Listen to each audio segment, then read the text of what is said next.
Olá, meus queridos irmãos, irmãs, com alegria que cumprimento a todos, através de mais um estudo da Palavra de Deus. Hoje, o Escatologia 4, a aula 15.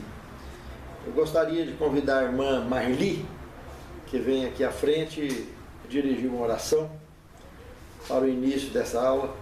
Senhor, nosso Deus Pai, Deus Criador, mantenedor, nesse momento, Senhor, te agradecemos por mais um dia nas nossas vidas. Amém. Te pedimos perdão pelos nossos pecados. Amém. E nesse momento, Senhor, te pedimos que nessa aula, que o Senhor possa colocar o Espírito Santo, para que possamos entender tudo que vai ser dito nessa aula. Amém. Mas que especialmente o Espírito Santo esteja tocando no irmão Rafael. Amém. Para que tudo que ele seja falado seja para edificação, conhecimento cada vez Amém. mais, para podermos alcançar a Canaã Celestial. Amém, Senhor. Meu Deus e meu Pai, te agradecemos por tudo, em nome e por amor de Jesus. Amém, Senhor. Na aula passada, nós estudamos sobre o dilúvio. E eu queria só relembrar alguns pontos que nós estudamos na aula passada. Adão morreu no ano 3070 a.C. E 120 anos depois que Adão morreu, nasceu Noé. Esse indivíduo, Noé, por coincidência, ou ironia do destino, ele pregaria exatamente 120 anos.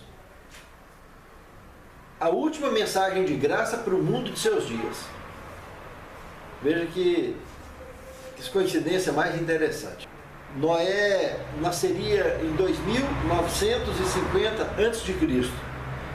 Quando chegasse na ocasião do dilúvio, ele estaria com 600 anos de idade. E isso se daria no ano 2350 a.C. Para ser mais exato, se deu no dia 17 de maio do ano 2350 a.C. Os três filhos que Noé conta na genealogia, que entraram na arca, juntamente com essas noras, o mais velho deles, Sem, ele já tinha aproximadamente 22 anos que estava pregando a mensagem de graça quando ele nasceu. Ou seja, os três filhos e as três noras nasceram dentro do período de graça da pregação. O que Noé teve de filho nesses 600 anos para trás, parente de toda a natureza, primo, neto, bisneto, nada. Filhos e filhas, perdeu tudo. Somente, e olha que nós estamos falando de uma população que vivia em média 950 anos. Não é uma população que vive a média de 80 anos como hoje, não. Nós estamos falando de uma população que vivia em média 950 anos. Tinha uma população muito maior que a população que nós temos hoje no mundo. E Deus passou a régua. Hoje nós teremos uma população bem maior de salvos graças ao Calvário. Porque o Calvário deu uma dinâmica mais ampla na questão de salvação. Tem conseguido, pela graça de Deus, tirar mais gente do zumbitismo, do travamento espiritual. Infelizmente tem muitas, mas muitas pessoas travadas ainda, que não conseguem ter noção sobre a questão de salvação. Está dentro da igreja, mas está adormecida, está travada. Não consegue agir no sentido salvístico. E no tempo do dilúvio, isso foi uma tragédia. Porque somente 8 pessoas se salvaram.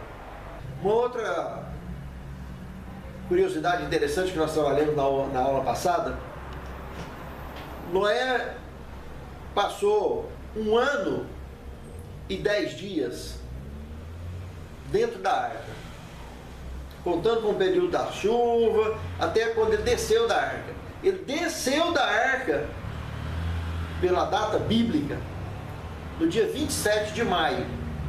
Ou seja, o dilúvio tinha estourado no 17 de maio do ano anterior, então foram 1 ano e 10 dias. Esse período, que marcou o reinício do planeta, nos trouxe uma marca muito importante nesse dia, novamente, nos dias de Cristo. Esse foi o mesmo dia que Cristo também foi assunto ao céu, no dia 27 de maio. No dia 17 de abril, que deu no domingo, do dia 14 para o dia 15 de abril, era a Páscoa. Ele foi traído nesse dia. No dia seguinte, que começava o dia das primícias, que era o primeiro dia da festa agrária, que acoplava com a festa da Páscoa, essa festa agrária duraria 50 dias, e até o dia 6 para 7 de junho. Então, no dia 16 ele passou na sepultura, dia 17, no domingo, ele ressuscitou. Passou 40 dias na terra.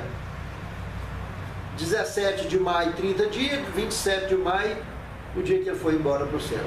10 dias depois, na passagem de 6 para 7 de junho, o Espírito Santo desceu.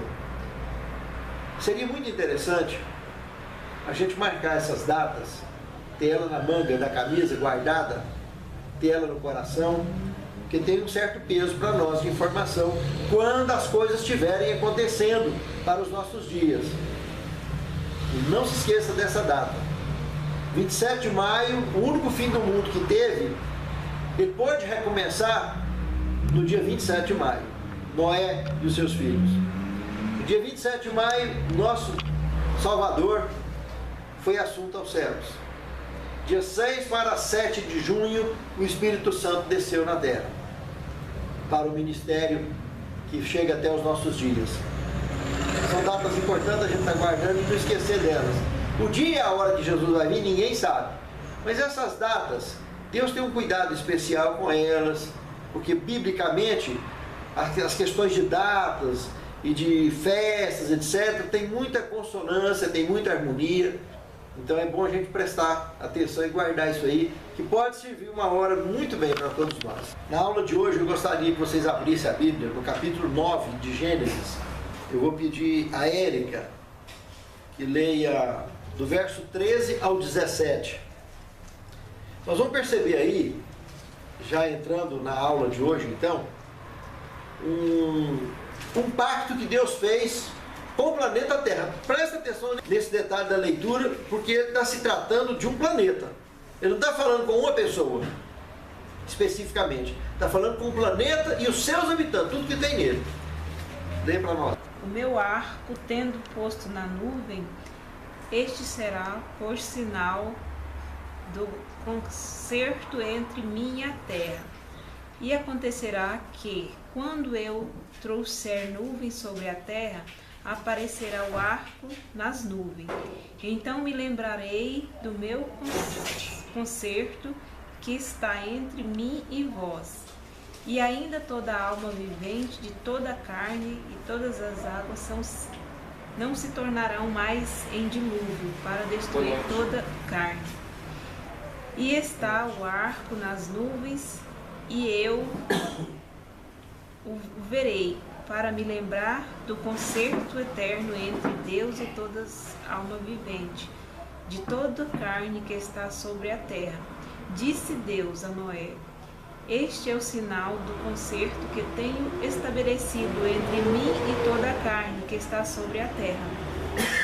Perceberam que está se tratando de um pacto de Deus com o planeta Terra? Está envolvendo claramente seres humanos, todos os seres viventes.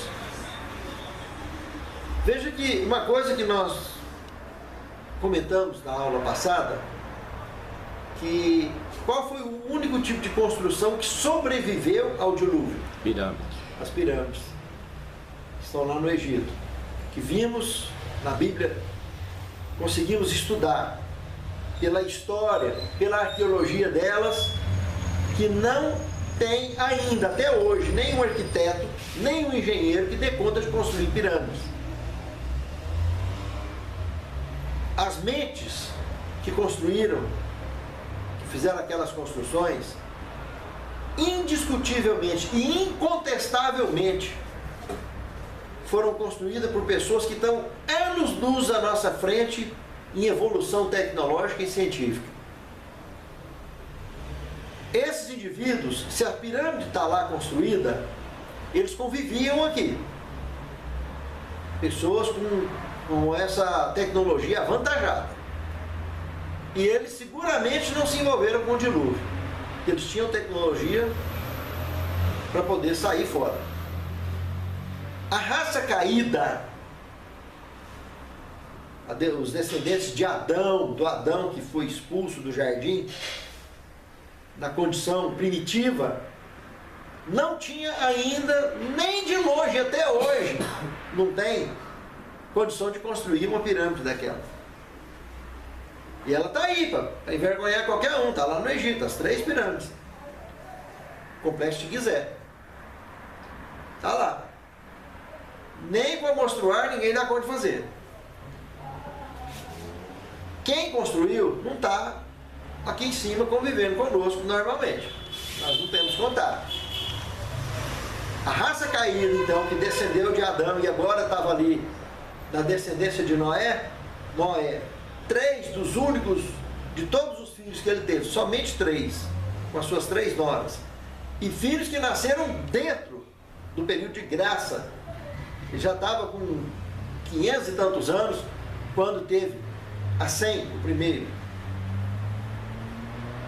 Dali para trás, não tem nem relato, porque a genealogia conta pessoas dignas na descendência. Caim formou a descendência dele como pessoa indigna e formou sua descendência Deiná, a descendência separada que nós estudamos em aulas anteriores. Adão, via Sete, formou a descendência dele.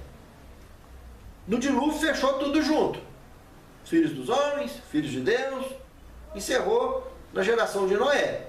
Jesus mais tarde se identificaria como filho do homem e como filho de Deus.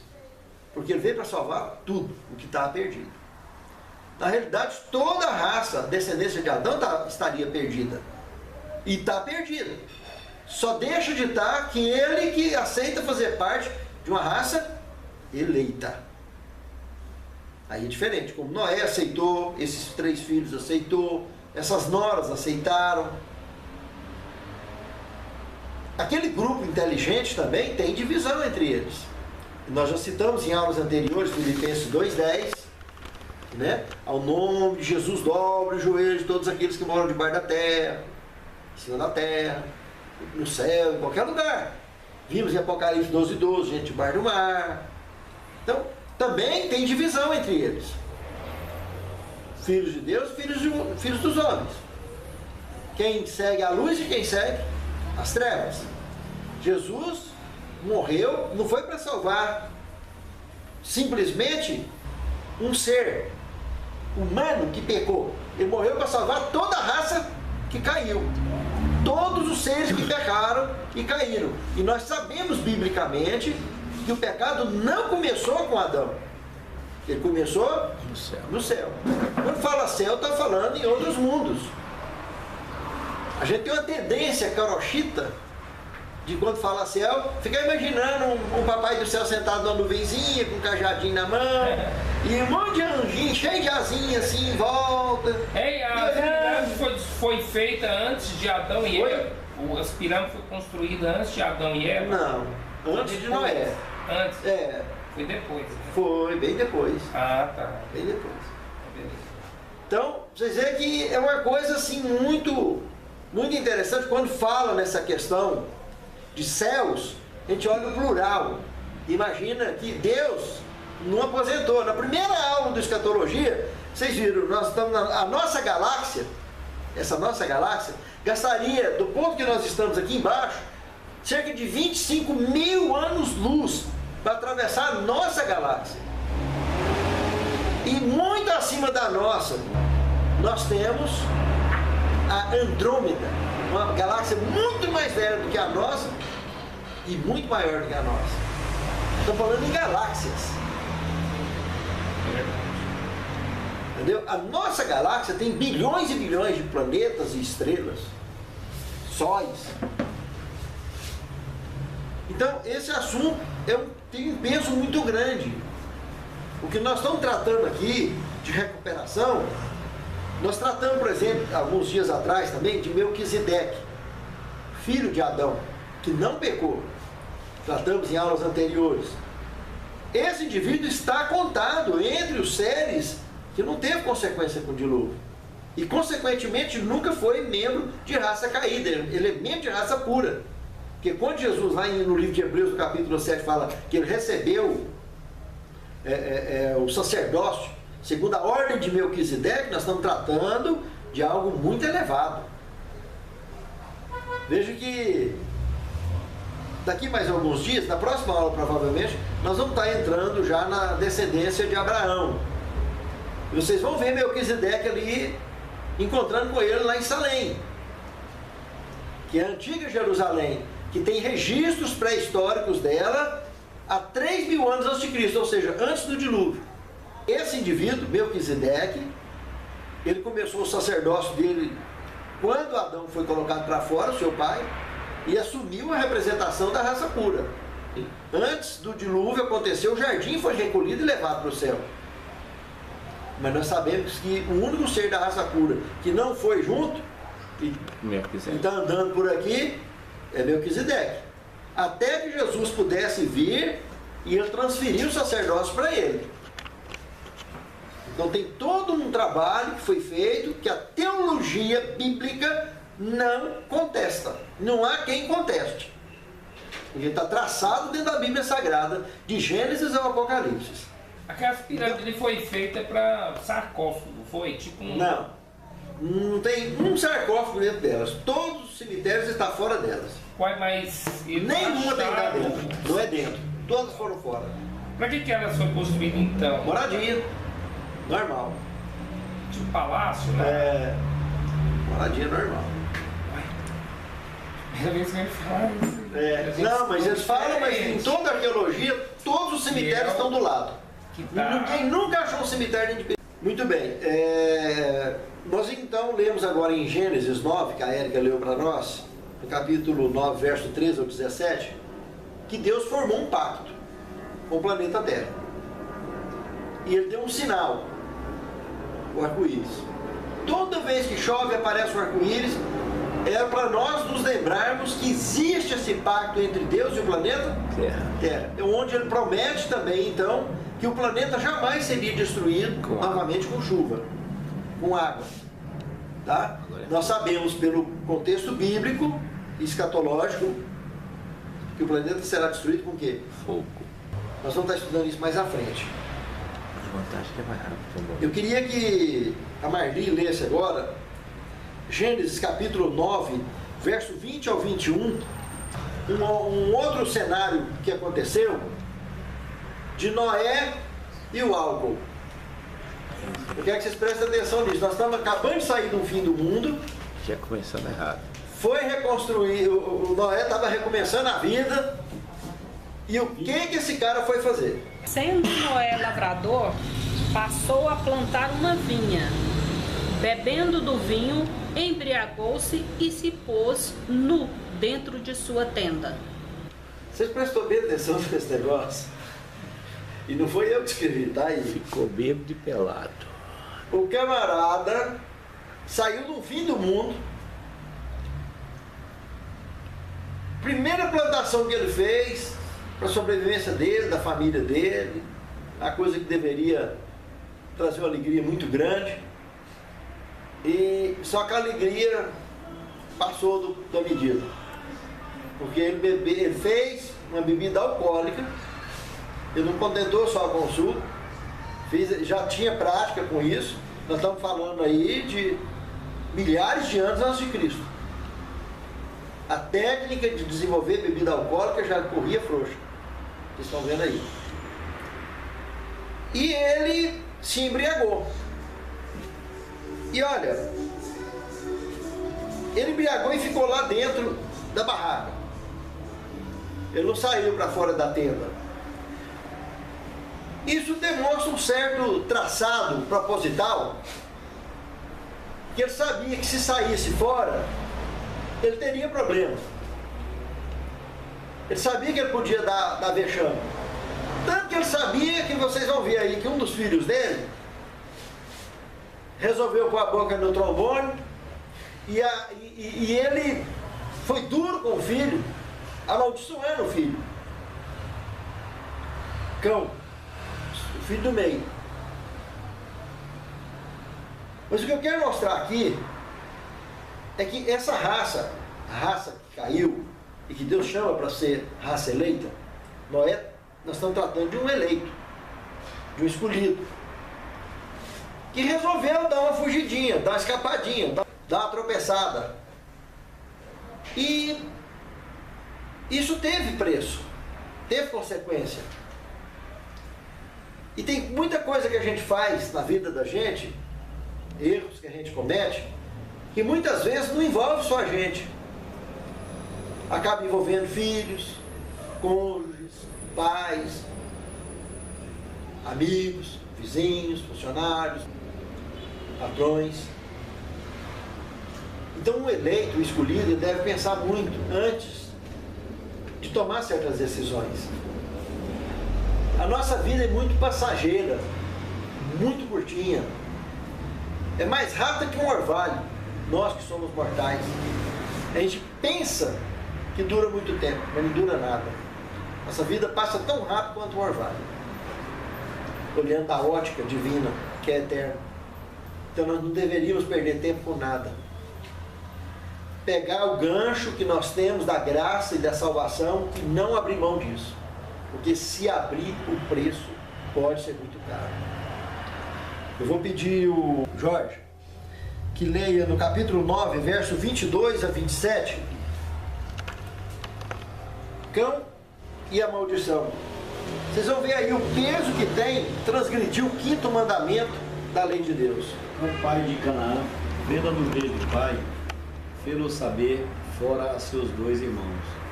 Então, Sem e Jafé tomaram uma capa, puseram-na sobre os próprios ombros de ambos e, andando de costas, rostos desviados, cobriram a nudez do pai, sem que a vissem, despertando Noé do seu vinho sobre o que lhe fizera o filho mais moço. E disse: Maldito seja Canaã, seja servo dos céus, a seus irmãos. E ajuntou: Bendito seja o Senhor, Deus de Sem, e Canaã lhe seja servo. Engrandeça Deus a Jafé. E habite ele nas tendas de Sem, e Canaã lhe seja servo. Vocês perceberam que coisa mais terrível?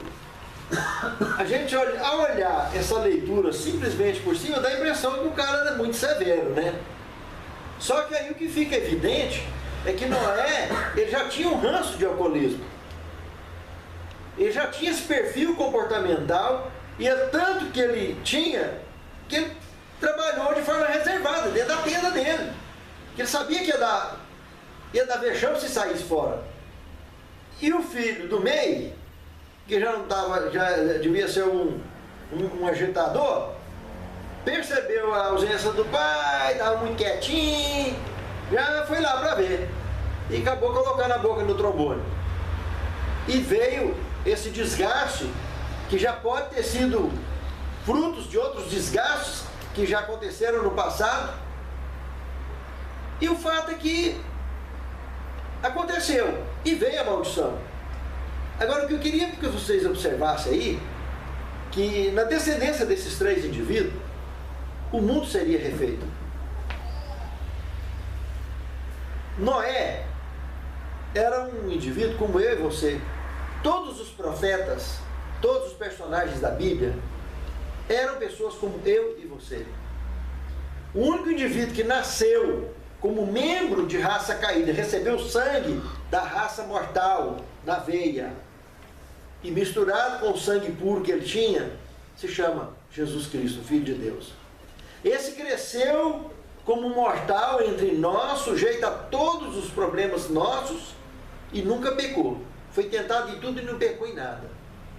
O resto, se não Jesus, qualquer outro, Enoque, Elias, que foram para o céu vivo, Moisés, que foi ressuscitado e foi para o céu, aquela multidão de pessoas que ressuscitaram com Jesus, em Mateus 27, 51 a 53, todos esses que são habitantes do céu hoje, eram pessoas comuns como eu e você, sujeito a todo tipo de problema. Só que todos que foram salvos, porque desceram para a sepultura como membros da raça eleita, como escolhidos. Por isso, quando Deus deu o galardão, as primícias dos mortos, eles puderam receber. Os que foram vivos para o céu, como Elias, como Enoque, o Enoque, o sétimo depois de Adão, descendente de Sete, e não o descendente de Caim. Esse Enoque, então, descendente de Sete, o sétimo depois de Adão, também foi vivo para o céu. Ele tinha 365 anos, deixou família, deixou tudo aqui na terra e foi viver no céu, na eternidade. Foi readmitido como membro de raça pura. Todos os que moram no céu hoje são readmitidos, são membros da raça pura, novamente, como Melquisedeque sempre foi. Então, graças ao trabalho de Melquisedeque, graças ao trabalho do Pai, Filho e Espírito Santo, e de Melquisedeque, que é uma criatura pura, que conseguiram alcançar essas pessoas com seleção específica de fazer parte do reino eterno, de serem readmitidos como raça pura. Vocês viram aí então que é muito pesado, até hoje, honra teu pai e tua mãe, que é o 5º mandamento da lei de Deus, é o primeiro mandamento com promessa, para que te prolongue os dias na terra que Deus te dá. Todo mundo que bater de frente com pai e mãe, infelizmente, pode ter o defeito que for, pai e mãe, mas vai dar cabeçada, vai viver menos. Vai ralar, vai morrer mais cedo. Poderia viver bem mais se não batesse de frente com pai e mãe. Então, desde a antiguidade, está aí um mandamento pesado que trata desse assunto com muita seriedade. Juraci, Gênesis 9, 28 e 29. Viveu Noé, depois do dilúvio, 350 anos. Eles foram todos os dias de Noé, 950 anos, e morreu. Vocês viram aí que Noé viveu além do dilúvio mais 350 anos. Ele tinha 600, então ele morreu com 950 anos de idade. Então, se o dilúvio aconteceu em 2350 a.C., então no ano 2000, Noé morreu. E o ano 2000 foi o ano da Torre de Babel. Essa aula que nós estamos tratando hoje está trabalhando com esses primeiros 350 anos após o dilúvio, que encerra inicialmente com a morte de Noé e a finalização com a Torre de Babel. Eu queria mostrar para vocês aqui no quadro a trajetória. Eu desenhei aqui mais ou menos a região do Oriente Médio, como ela é conhecida na antiguidade. Fértil crescente, essa faixa vermelha aqui, ó, é o que a gente chama de fértil crescente. Aqui está a Palestina, aqui está o Egito, aqui está a Arábia Saudita, que está fora do fértil crescente, porque virou deserto com o dilúvio, sumiu o que tinha de... Aqui, inclusive, o rio que descia aqui, que era o Pison, desapareceu com o dilúvio, ficou só o Nilo, que está ele aqui, ó, esse azulzinho aqui é o Nilo. Aqui está a pontinha, o Golfo de Suez e o Golfo de Acaba, que é o Mar Vermelho, tá? Aqui do lado do Egito. Então aqui a Arábia Saudita, aqui a Síria, aqui a Turquia, a Cordilheira da Armênia, onde tem o Ararat. Então, a arca encalhou aqui, nesse ponto. 350 anos, eles gastaram para vir repovoando essa região, nesse sentido aqui, ó. Depois que chegaram na Palestina, seguiram aqui pela Síria e foram até na região de Babel. 350 anos para fazer isso. Nem todo mundo seguiu naquele bolão de gente fazendo essa trajetória. Eles iam povoando, igual aqui na Palestina. Salém, por exemplo, antes do dilúvio estava aqui, continuou aqui. Só reconstruíram Salém. Você viu lá, Noé, na hora de amaldiçoar Cão, ele tratou com que Canaã seria o quê? Servo. Então os cananeus, que seriam descendentes de Cão, que já sabia que quem povoaria Canaã seria Cão. E a África também seria Cão. Então, nós vamos ver aqui, dentro dessa trajetória, que eles seguiram, os descendentes de Cão, de maneira mais incrível. Teve um deles, chamado Nimrod, nós vamos ver agora mesmo, Que ele foi parar aqui, ó. Ele construiu Nínive, construiu Babel e várias outras cidades, nós vamos ver aí agora. Um descendente de Cão, para vocês verem, que foi no meio da turma. Mas outros ficaram por aqui. A povoação dos filhos de Noé, Canaã e África, ficou com Cão. Sem o Oriente Médio, de um modo geral. Jafé, o resto do mundo. Os descendentes de Jafé. Eu vou pedir a Érica, Gênesis capítulo 10, de verso 8 ao 12. Vamos ver essas curiosidades que nós temos aí sobre Nimrod, para vocês verem. E Cusi gerou a Nimrod. Este começou a ser poderoso na terra. E este foi poderoso caçador diante a face do Senhor. Pelo que se diz, como Nimrod, poderoso caçador diante do Senhor. E o princípio do seu reino foi Babel, e Ereque e Acabe, Calne, na terra de Sinar. Dessa mesma terra saiu a Síria e edificou a Nínive, e Rebote, Iracalá, e Recém. Entre Nínive e Calá, este é a grande cidade. Muito bem. Presta atenção, porque está comentando aí. Esse Nimrod, ele começou com Babel, que é onde se deu a Torre de Babel. E nós vamos conversar agora mesmo. Daqui, dentre outras cidades que ele fez aqui por perto, ele foi parar em Nínive, já do outro lado do rio Tigre. Aqui está o Eufrates, aqui está o Tigre. Do outro lado, Nínive. Essa cidade aqui chegaria nos dias do povo de Israel, por volta de 100, nos dias do profeta Jonas. Lembra dele? O profeta Jonas chegaria a 120 mil habitantes.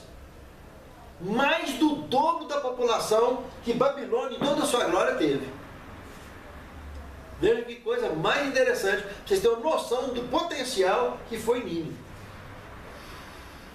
Nós estamos falando de um cuxita, de um camita, com características caimitas muito forte, marcante, por ser caçador, por ser nômade e empreendedor e administrador.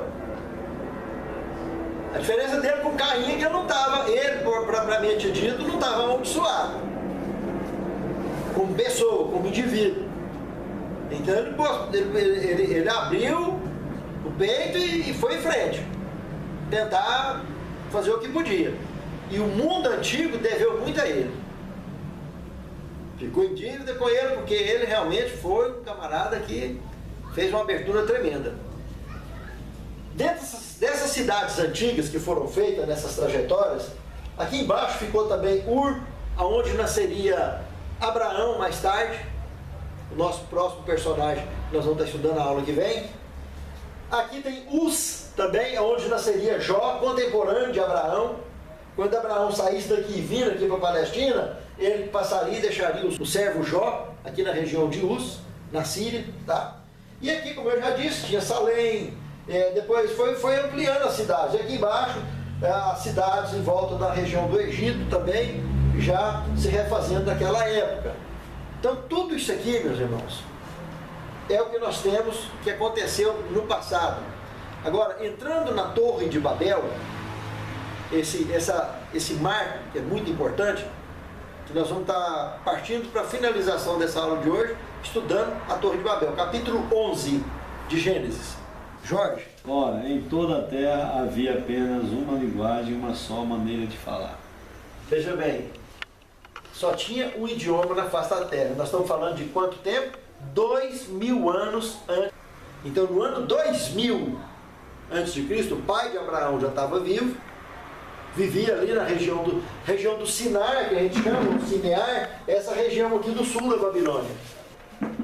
Então, até no ano 2000, repito, antes de Cristo, todo o planeta Terra falava uma língua só língua. Um idioma só. E foi justamente aqui na Torre de Babel que modificou o esquema. Continua a leitura, Jorge. verso 2 ao 4. Sucedeu que, partindo eles do Oriente, deram com uma planície na terra de Siná, e habitaram ali e disseram uns aos outros: Vinde, façamos tijolos e queimemos bem os tijolos. Serviram-lhes de pedra e o betume de argamassa. Disseram: Vinde e edifiquemos para nós uma cidade e uma torre cujo tope chegue até aos céus, e tornaremos célebres o nosso nome, para que não sejamos espalhados por toda a terra.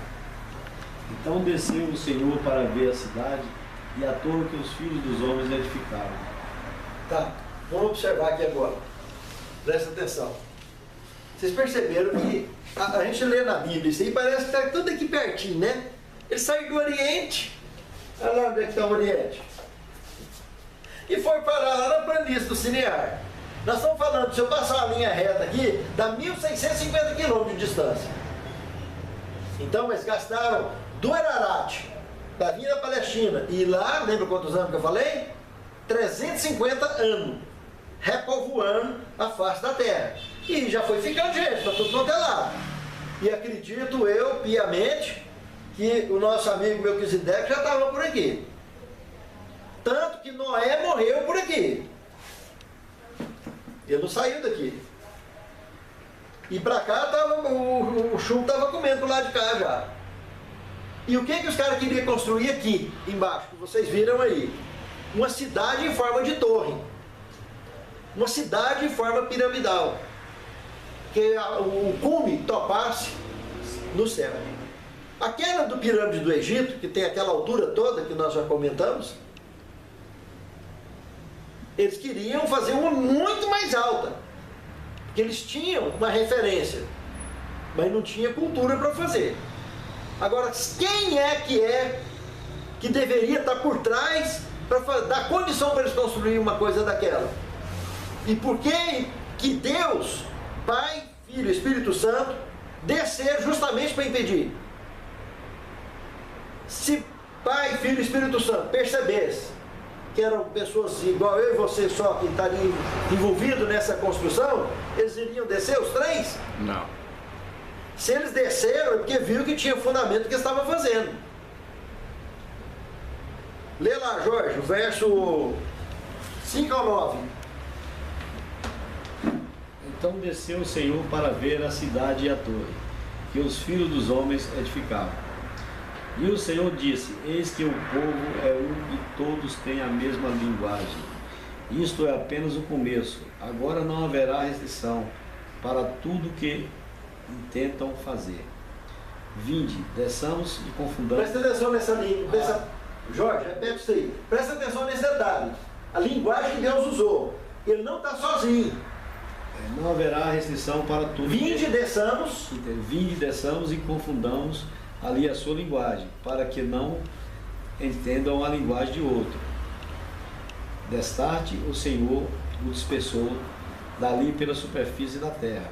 Então, e cessaram de edificar a cidade. Chamou-se-lhe por isso o nome de Babel. Por ali confundiu o Senhor a linguagem de toda a terra. Dali o Senhor se dispersou por toda a superfície dela. Vocês viram que coisa muito clara? Não tem como fugir da linguagem. Em primeiro lugar, não estava só o Pai. O Senhor que é chamado aí é o Pai. Eia, desçamos. Então está envolvendo a Santíssima Trindade. Pai, Filho e Espírito Santo. Se fosse pessoas comuns, primitivas, como nós ainda somos primitivos hoje, nós não teríamos condição de fazer nada do gênero que foi intentado aí na Torre de Babel hoje. Ele está falando de coisa para o cume topar no céu. Se vocês pegar o Apocalipse, no capítulo 21 e o capítulo 22, e ver as medidas que tem a cidade santa, ela está falando em 555 quilômetros de altura, 12 mil estádios, dá 557 quilômetros aproximadamente de altura. Com 10 km de altura, você já entra na órbita terrestre, você sai da atmosfera, com 10 km de altura. Nós estamos falando de 557 quilômetros. A Nova Jerusalém. Então o que estava sendo dito aí, para cume tocar os céus, atravessar a nuvem para fora, nós estamos falando de algo muito, muito grande. Para fazer com que o Pai, Filho e Espírito Santo descesse e fizesse uma confusão dessa, porque ele fez uma coisa tremenda para impedir a comunicação entre eles. Só Deus podia fazer isso e o diabo não podia mais interferir, mudar a língua dos caras. Mais uma pergunta aqui, essa torre, o que era, qual a intenção, além que chega ao céu, e a gravidade, e a atmosfera, o oxigênio, essas coisas, e eu estou meio encucado com essa torre. Pois é, mas quem estava por trás, ensinando, tem toda a resposta para esse tipo de situação. Concorda? Mas qual a intenção dele com essa cidade? Falou, não, um reino aqui. Se você for em Apocalipse, capítulo 12, você vai perceber que houve uma batalha no céu. Certo. Eles queriam antecipar. Quando você vai em Isaías 14, 12, vê o diabo prometendo: eu subirei acima das estrelas, acima das nuvens, e exaltarei o meu trono. Então, esse propósito sempre foi de Satanás. Ele não deixou barato. Então, ele foi expulso de lá, ele teve uma batalha há 4.000 anos antes de Cristo, e agora ele estava arrumando um jeito de usar a descendência camita, ali a administração de Nimrod, entendeu? Os ninivitas, mas quando ele saiu daqui da Torre de Babel, foi parar, ele foi construir Nínive. Nínive foi uma cidade terrivelmente má. Tirava a pele das pessoas e pregava no muro. E quando Jonas foi, mais tarde, avisar que Nínive seria destruída, ela não foi destruída naquela ocasião, porque se converteram com a pregação de Jonas. Mas percebam que Nínive, ela foi destruída mais de 200 anos mais tarde. Outra pergunta, existe vestígio arqueológico dessa torre? Dizem que tem, lá na região da Babilônia, próximo onde tinha o castelo de Saddam Hussein, eu recebi na época que eu escrevi esse livro, Seminário de Escatologia Bíblica, eu recebi um cartão postal da Torre de Babel, que tem lá, da base dela, onde eles dizem ter sido construído naquele local. Eu nunca tive, não sei, não conheço. Assim, eu estou perguntando porque lá diz que Deus só confundiu a língua deles, Deus não destruiu a torre. Não destruiu. Não... É por isso porque por uma coisa desse tamanho... Eles não concluíram. Para que não concluísse, eles começaram, a intenção deles era, mas eles não construíram a torre. Pretendiam. Sim, quando começou a construir, o alicerce. Deus já desse, exatamente. E ela ficou nisso. Não passou disso. E aqui fala também que além de Deus confundir a língua, Deus dispersou eles sobre os Dispersou sobre a face da terra. O próprio idioma dispersaria. Porque se o cara pede pau, ele entende pedra, acabou. Essa Torre de Babel nunca existiu. Não, como tal não. Ela não foi construída. Porque Deus desceu e interrompeu. Só o nome, Torre de Babel. Torre de Babel. Eles começaram a construir, viu que fez tijolos, preparou, etc. Betume, argamassa, confusão. Mas não conseguiram concluir. Começaram a construção. Para começar a construção dela, primeiro tinha que fazer o quê? Os tijolos. Pois é, mas depois uma torre dessa para subir, ela tinha que ser tamanho de Goiânia. Pois é. O rotatório para ir no céu. Fininho, né? Que eu penso. Então, veja que o projeto era audacioso. Era muito audacioso. E quem daria suporte para fazer tal intento? Só o indivíduo que conhece essa arquitetura. Satanás. Então, Deus desceu porque viu que ele ia interferir numa trajetória que não podia interferir. Então Deus chegou e pôs o sinaleiro e colocou vermelho, ponto final. Você não pode fazer isso, você vai atrapalhar a trajetória histórica dessa raça. Então ele não pôde fazer isso. O material também, né, muito resistente. Não, mas isso aí já tinha como controlar, que eles estavam fazendo, e tanto que Deus desceu. Isso nós temos que marcar isso. Deus desceu. Se Deus desceu, porque eles iam fazer. Eles conseguiriam fazer. Se Deus não vem e não interfere, o circo ia pegar fogo. Outra pergunta também aqui, que lá tem uma parte no texto que diz que agora não haverá limites mais para... Não haveria. Não haveria. Não haveria. Dentro do contexto original, isso aqui se fica marcado. Não haveria. Se isso acontecesse, ou seja, um cara primitivo, agora ele podia acessar o céu de qualquer jeito, ter acesso à tecnologia que até hoje nós não temos. Normalmente. Assim, nós não temos nada para viajar na velocidade da luz, temos? A questão que eu quero saber é a seguinte: não tem material que existe aí, a velocidade da luz. O limite foi colocado à mente, o homem foi limitado aí à mente dele, que eu quero saber, ou antes? Veja bem, nós falamos lá do Jardim do Éden. Os filhos, os descendentes de Adão, que pecou milhares e milhares de anos que eles viveram milhares de anos lá dentro. Os que pecaram antes de Adão saíram. E quando Adão pecou, eles já estavam anos-luz na frente em evolução tecnológica. E que tinha condição de construir pirâmides, fazer máquinas para viajar na velocidade da luz, etc. Esses indivíduos não se meteram com o dilúvio. Não sofreram nada com o dilúvio, porque eles tinham tecnologia para escapar dele. E aí estava agora alguém promovendo, segundo o Espírito de Profecia, era o próprio Satanás, estava tentando montar um governo ditatorial para dominar o planeta Terra debaixo de um governo só. E juntar essa raça caída, tudo como raça caída mesmo, e assumir comando. E eles tinham condição de construir isso, tanto que tinha, senão Deus não teria descido. Se Deus descer, porque eles iam construir. Ia fazer isso. A Torre de Babel ia alcançar o propósito. E Deus desceu e de cara confundiu a língua deles. Aí então nós temos uma convicção incontestável na Bíblia Sagrada da onde partiu as diferenças culturais nossas.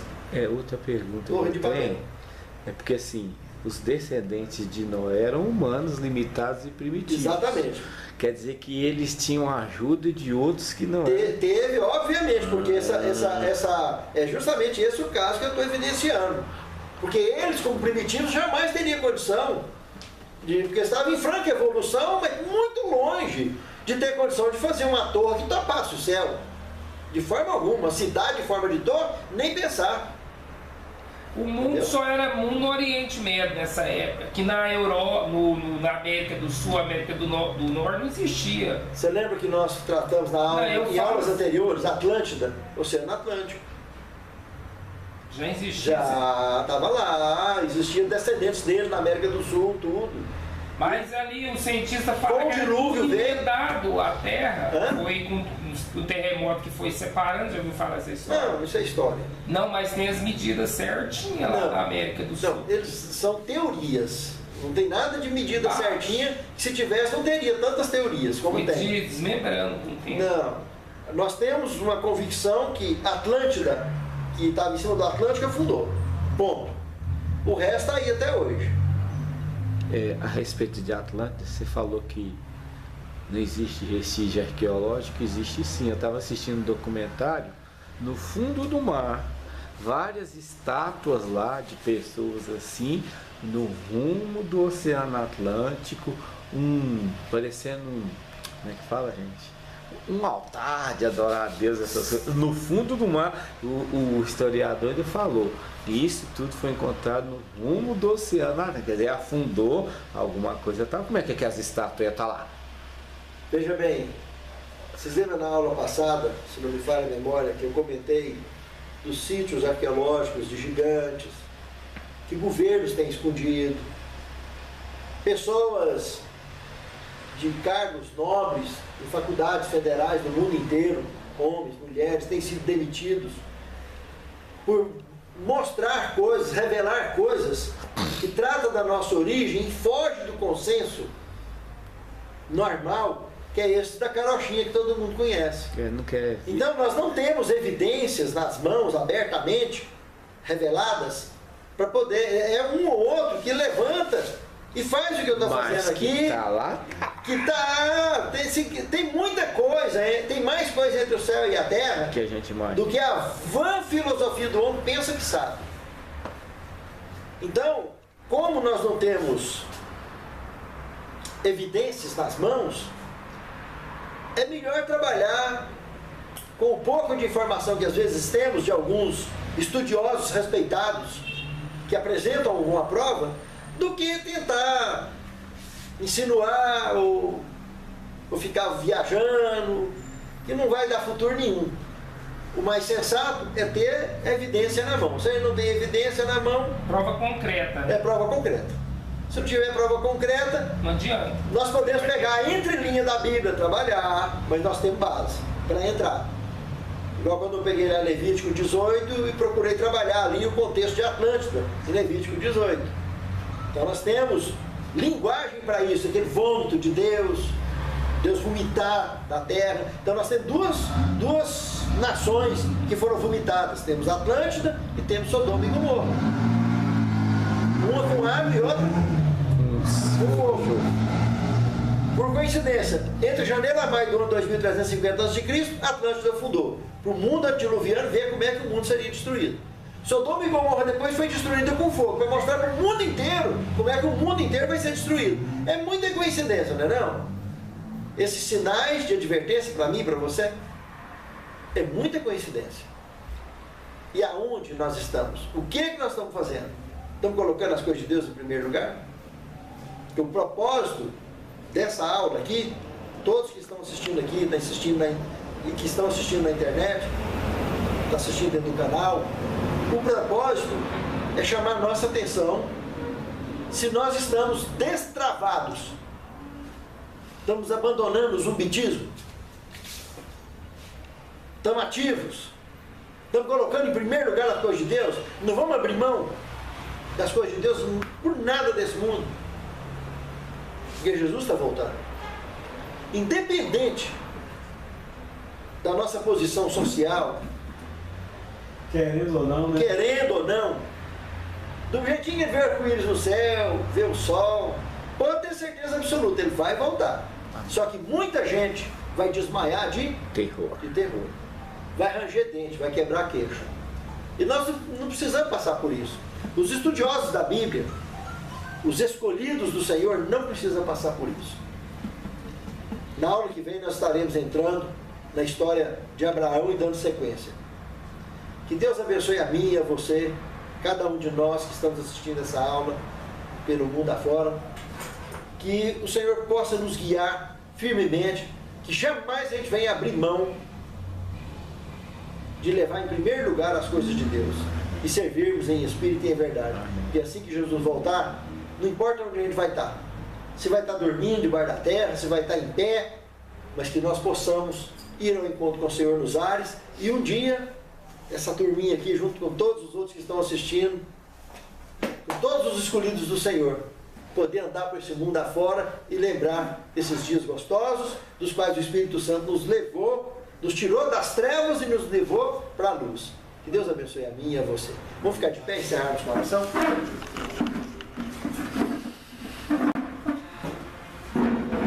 Santo Deus, muito obrigado por nos orientar a respeito da Tua Palavra, da nossa origem, e de nos preparar, Senhor, através da orientação do Teu Santo Espírito, para que naquele grande dia, nós e nossos lares aqui representados, possam ser contados entre os salvos que marcharão para dentro dos portais da cidade santa. Amém, Senhor. Santifica-nos, Senhor, na Tua Palavra, porque a Tua Palavra é a verdade. Amém, Senhor. Fortaleça a nossa fé, para que andemos sempre com firmeza nos Teus caminhos. Amém, Senhor. E possamos, pela Tua graça, ser contados como luz do mundo, atraindo almas aos pés de Teu Filho amado. Pois é em nome de Jesus que te pedimos e te agradecemos essas bênçãos. Amém.